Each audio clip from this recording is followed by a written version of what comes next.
NSFAS will never be closed. I think the context the Minister was talking about is the previous governance issues that were there in NSFAS, where there was really not good governance structures. There were no credible people that were managing NSFAS, but we are cleaning up the system now. We're really making sure that everything is clean. We're also asking students themselves.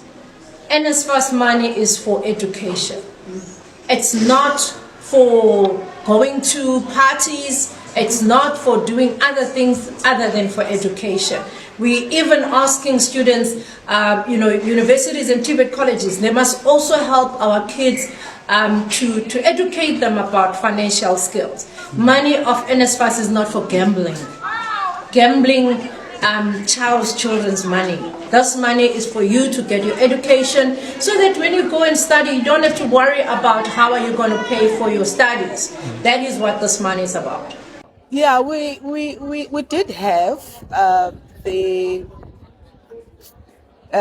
likes of Izaka and Norako, and those were intermediaries that were assisting us to pay out allowances to students, especially for TVET students.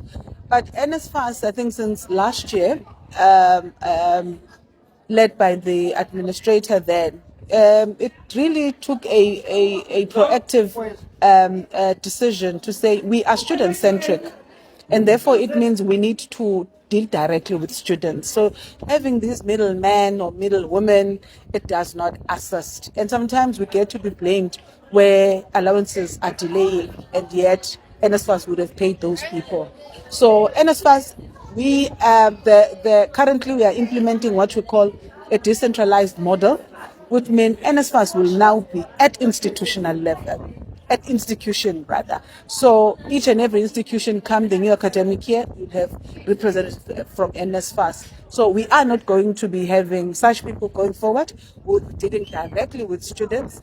Money must go to student accounts, go to student accounts, students will have to account for what they use that money for. But it is intended to support themselves to study and ensure that they succeed in their studies.